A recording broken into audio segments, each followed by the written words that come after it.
একজন বাচ্চা, বিরাট বড় বাচ্চা। ওই বাচ্চার একজন কন্যা সন্তান ছিল, সুন্দরী, রূপসী, সরসী, অত্যন্ত সুন্দর, সুন্দর বাড়ি, পরিবেশ ভালো, সবকিছু ভালো, মেয়েটাও সুন্দর, চমৎকার দেখতে। রাখাল মাঠের মধ্যে গরু চড়ায়, রাখাল মাঠের মধ্যে গরু চড়ায়, ওইদিকে বাদশার মেয়ে বাড়ির মধ্যে বিল্ডিং এর ভিতরে জানালা দিয়ে দেখা যায়। রাখাল ছেলে জানালা দিয়ে দেখে এত সুন্দর মেয়ে, এত সুন্দর একজন সুন্দরী ষোড়শী মেয়ে। রাখাল ওই বাদশার মেয়ের প্রেমে পড়ে গেছে। বাদশার মেয়ে প্রেমে পড়ে গেছে। পড়ে না? ছোট লোকের ছেলে বড় লোকের মেয়ের প্রেমে পড়ে না? না আপনার এলাকাতে পড়ে না? পড়ে। গরিব ছেলে, একদম গরিব ছেলে বড় লোকের মেয়েকে ভালোবেসে ফেলেছে, প্রেম করে ফেলেছে। এখন প্রত্যেক দিন মাঠের মধ্যে গরু নিয়ে যায়, ওইদিকে প্রেমিক মাঠের মধ্যে, এইদিকে বাচ্চার মেয়ে বাড়ির মধ্যে জানালে দিয়ে উকি চুকি মারে। এই ভেবে দেখতে দেখতে একে অপরের সাথে আপনার প্রেম ভালোবাসা হয়ে গেছে, মহব্বত হয়ে গেছে, একজন আরেকজনকে পাওয়ার জন্য পাগল পারা হয়ে গেছে। রাখাল যুবক এক পর্যায়ে ওই মেয়ের বড় পাগল পারা হয়ে গেছে। পাগল পারা হয়ে যাওয়ার পর একদিন ওই পাগল, ওই প্রেমিক পাগল দৌড়ায়া বাদশার রাজপ্রাসাদের মধ্যে, বাদশা বসে রয়েছে। হঠাৎ করে এক যুবক আয়েশা বলতেছে, বাদশা সাহেব আমার একটা কথা আছে। বলে তোমার কি কথা? তুমি একজন রাখাল ছেলে, তোমার কি কথা? বলে আমি আপনার মেয়েকে ভালোবাসি, আপনার মেয়ের সাথে আমার ভালোবাসা হয়েছে, আমি আপনার মেয়েকে বিবাহ করতে চাই। বাদশার মিজাজ তো গরম, গরম কি গরম না? বাদশার মেয়ে, বাদশার তো মিজাজ গরম। বাদশার মেয়ে তো সুন্দর, কোটি কোটি টাকার মালিক, মিলিয়ন মিলিয়ন টাকার মালিক, সোনার স্বামীর মুখে দিয়ে আপনার জন্মগ্রহণ করেছে। আর রাখাল ছেলে এক বেলা খাইলে আরেক বেলা খাইবার খবর নাই। আপনার আওয়ারের মধ্যে, আপনার বন্ধের মধ্যে তার দুপুরের খাবারও ঠিক মধ্যে খাবার খাওয়া হয় না। রাখালির কারণে, গরু রাখার কারণে, ছাগল রাখার কারণে। যুবক ডাক দেয়া বলতেছে, আমার কথা আছে, আমি আপনার মেয়েকে ভালোবাসি, আপনার মেয়েকে বিবাহ করতে চাই।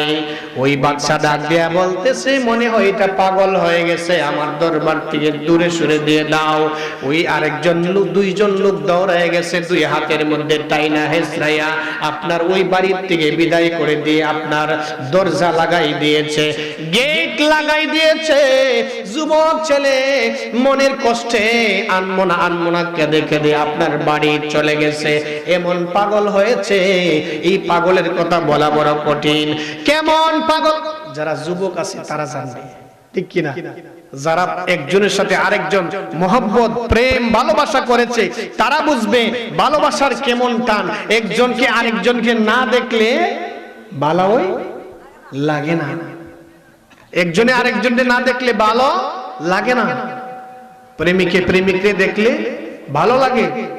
রাখাল ছেলে প্রত্যেক দিনের ন্যায় আবার রাখালি করতে যায়, ওই দিকে আপনার জানালা দিয়ে উকি ঝুঁকি মারে, মেয়েটার দিকে তাকায়, তার বড় ভালো লাগে, আনন্দ লাগে, উৎসাহ লাগে।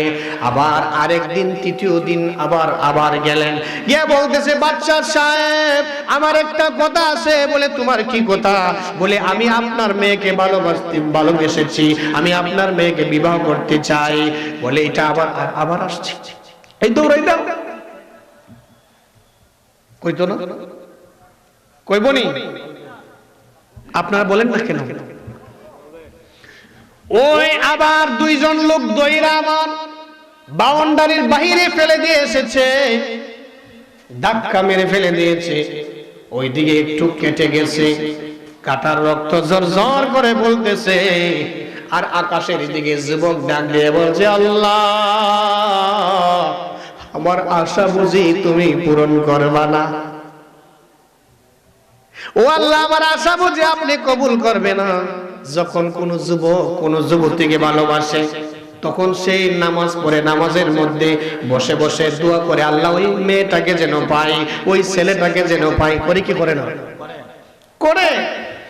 বলতেছে, আল্লাহ আমি ওই মেয়ে মেয়েটাকে চাই, নামাজ পড়ে পড়ে দোয়া করতেছে, নামাজ পড়ে পড়ে দোয়া করতেছে। এইভাবে দিন যায় দিন যায়। হঠাৎ করে একদিন জুম্মার নামাজের মধ্যে হুজুর বয়ান করতেছে, ইন্নামাল আমালু বিন্নিয়াত। আল্লাহু আকবার। ইন্নামাল আমালু বিন্নিয়াত। যে নিয়ত ভালো থাকবে, নিয়ত সহি থাকবে, নিয়ত ভালো থাকবে, যদি নিয়ত ভালো থাকে ওই কাজটা সম্পূর্ণ হবে, কাজটা সঠিক হবে, কাজটা তার আমল নামায় আসবে, তার পক্ষে আসবে। এই কথা বলার সঙ্গে সঙ্গে ওই যুবক আরো বেশি হুজুরে কাঁদতে কাঁদতে লাগলেন। আর আল্লাহর দরবারে বলে, আল্লাহ আমি ওই মেয়েটা চাই, তোমার কাছে তো আর বেশি কিছু চাই না, তোমার কাছে তো আর বেশি কিছু তাই চাই না, ওই মেয়েটাকে চাই, ওই মেয়েটাকে আমাকে দেন। এইভাবে কাঁদতে কাঁদতে ছেলে তো একবারে পেরেশান, খানা দানা ছাইড়ে দিছে। আছে না নাই? আছে না নাই? খানা দানা সব ছেড়ে দিয়েছে, ছেলেটা শুকায় গেছে। এখন তৃতীয়বারের মতো আবার আসলেন বাদশার দরবারে, আয়েশা বলতেছে, আমার একটা কথা আছে। বলে, তোমার কি কথা? বলে, আমি আপনার মেয়েকে বিবাহ করতে চাই, আমি আপনার মেয়েকে শাদী করতে চাই। আমার বন্ধুরা, বাদশা বলতেছে, পাগলটা আবার এসেছে, এই পাগল তো এমনি তো সারানো সম্ভব না, একটা কায়দা করুন লাগবে, একটা কায়দা করুন লাগবে। বাদশার মেয়েকে ডাক দিয়ে আনলেন, বাদশার মেয়ের ডাক দিয়ে আনলেন, কাছে আনলেন। আনার পর বাদশার মেয়ের আংটিটা খুলে ফেলেছে। আংটির মধ্যে বাদশার মেয়ের নাম লেখা, বাদশার নাম লেখা। আপনার পাশে একটা বিরাট একটা সাগর ছিল, সাগরের মধ্যে বাদশার মেয়ের আংটিটা উড়াইয়া ফেলে দিয়েছে। পানি অনেক গভীর, গভীর নদী। ওই সাগরের মধ্যে যখন আংটিটা ফেলে দিয়েছে, বাদশা বলতেছে, যদি ওই আংটিটা যদি সাগর থেকে যদি তুমি যুবক যদি আইনা দিতে পারো, তাহলে আমি আমার মেয়েকে তোমার কাছে বিয়া দিব। শর্ত দিছিনি? শর্ত দিয়েছে, যদি ওই মেয়েকে বিবাহ দিব, যদি আংটিটা যদি আইনা দিতে পারো। যুবক শুনেছে হুজুরে বলেছিল, ইন্নামাল আমালু বিন্নিয়াত, যদি নিয়ত ভালো হয় তাহলে কাজ সঠিক হয়, কাজ পরিপূর্ণ হয়।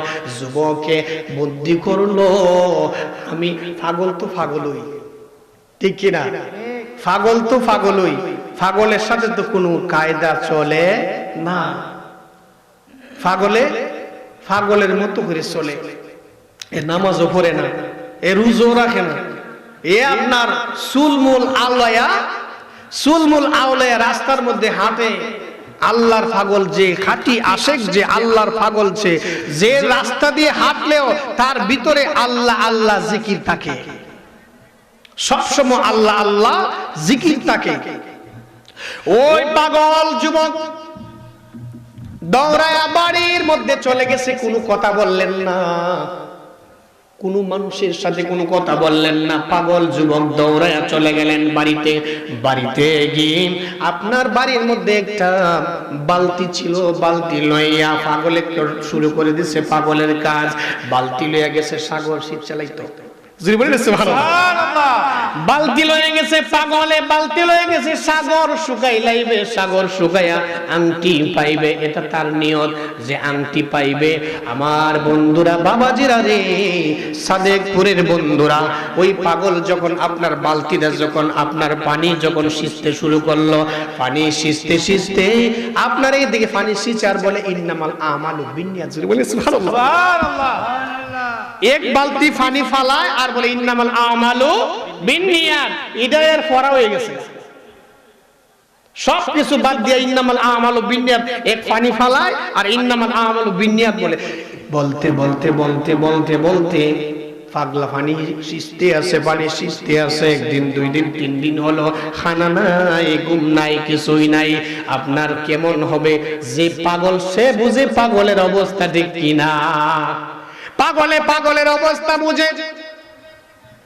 ওই পাগল খানা দানা সবকিছু ছেড়ে দিয়ে ইন্নামাল আমালু বিন্নিয়াত পড়তে শুরু করে দিয়েছে আর পানি সিঁচতে শুরু করে দিয়েছে।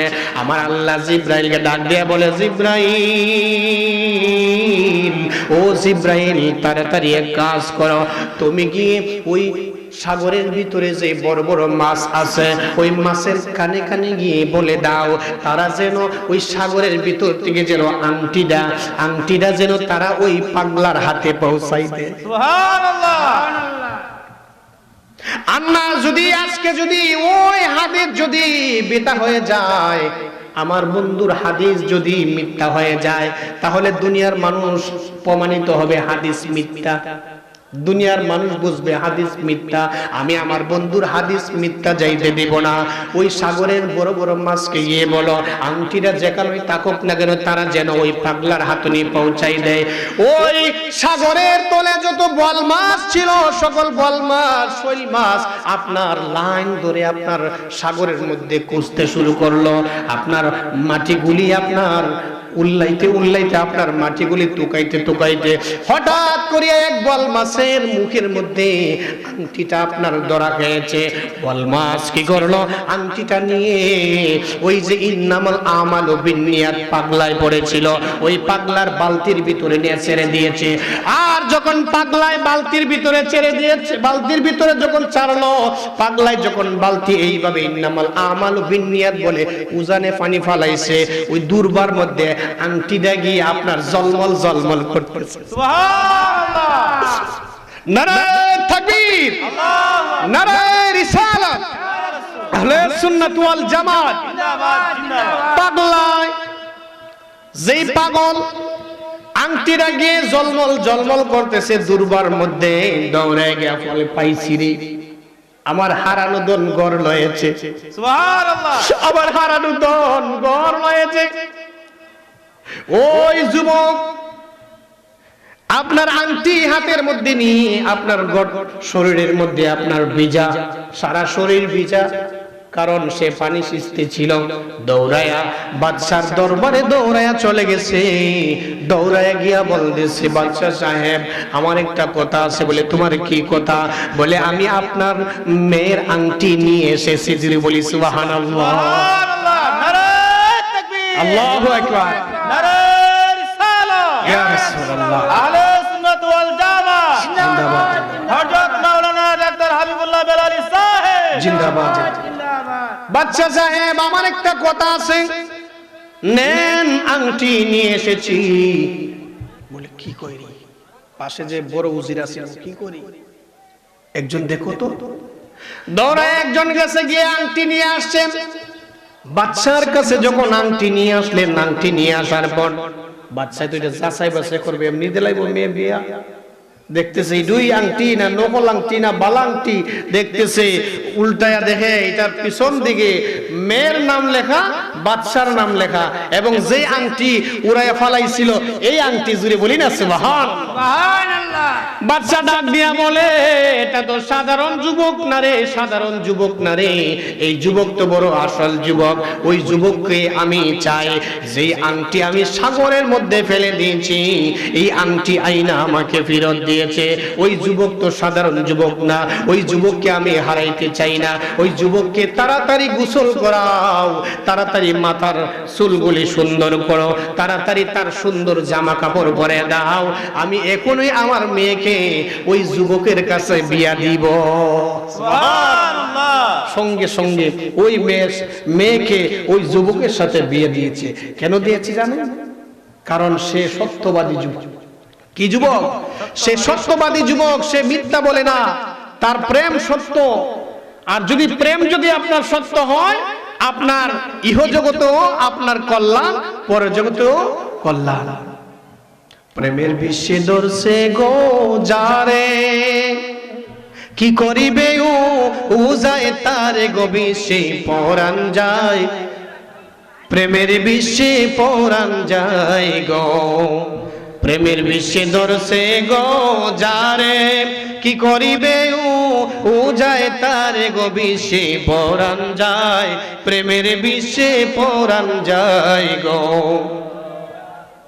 লাইলির প্রেমে মজনু গো পাগল হইয়া, মজনু গেল পাগল হইয়া রে প্রেমের বিষে, প্রেমের বিষে পরাণ যায় রে। এ বন্ধুরা, আমি বলতে চাই, যদি প্রেমিক যদি হইতে পারো, আল্লাহর প্রেমিক যদি হইতে পারো, রাসূলের প্রেমিক যদি হইতে পারো, ইহ জগতেও বই নাই, পরের জগতেও বই নাই। আপনার জন্য আল্লাহ তাআলা বানিয়ে রেখেছে জান্নাত। আল্লাহর নবীর প্রেমের কারণে জান্নাত আপনার জন্য অপেক্ষা করতেছে।